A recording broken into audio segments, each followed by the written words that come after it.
নেপালের বিপক্ষে ফিফা প্রীতি ম্যাচে ড্র করার পরদিন বিশ্রামে জাতীয় দলের খেলোয়াড়রা রিকভারি সেশনের পাশাপাশি নির্ধারিত সময়ের জন্য টিম হোটেলের বাইরেও যেতে পেরেছেন সমিত তারিকরা। তবে বিজ্ঞাপনের শুটিংয়ে ব্যস্ত সময় কেটেছে হামজার। আর অভিষেক ম্যাচে জয় না পাওয়ায় আক্ষেপ থাকলেও ভারত ম্যাচের সমর্থকদের ভালো কিছু উপহার দিতে চান কিউবা মিচেল। মাঠ ও মাঠের বাইরে স্পটলাইটে হামজা চৌধুরী। নেপাল ম্যাচের পরদিন বিশ্রামে যখন পুরো দল, তখন হামজা ব্যস্ত বিজ্ঞাপনের শুটিংয়ে। সন্ধ্যায় টিম হোটেল থেকে বের হয়েছেন।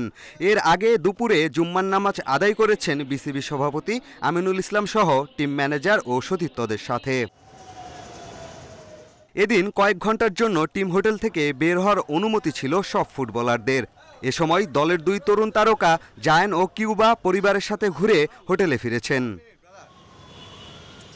নেপাল ম্যাচে ইনজুরি নিয়ে মাঠ ছাড়েন জায়ান, তবে নিশ্চিত করেছেন খেলতে পারবেন ভারত ম্যাচে।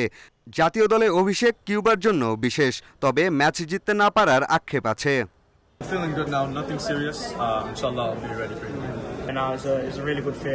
জাতীয় দলে খেলতে পারাটা আমার জন্য বিশেষ কিছু। এখন সব ফোকাস ভারত ম্যাচে। সমর্থকদের ভালো কিছু উপহার দিতে চাই। নেপাল ম্যাচের ধকল কাটিয়ে উঠতেই ফুটবলারদের কয়েক ঘন্টার ছুটি দিয়েছিল টিম ম্যানেজমেন্ট। সময়টা যে যার মতো কাটিয়েছেন। সমিত, তপু, তারিক, রাকিবরা বিশ্রামের দিন বাইরে গিয়েছিলেন। পরিবার বন্ধুদের সাথে সময় কাটিয়েছেন। সন্ধ্যা থেকে সবাই একে একে টিম হোটেলে ফিরেছেন।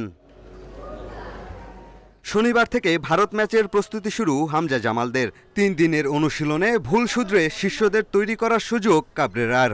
মঙ্গলবার এশিয়ান কাপ বাছাইয়ের ম্যাচ বাংলাদেশের।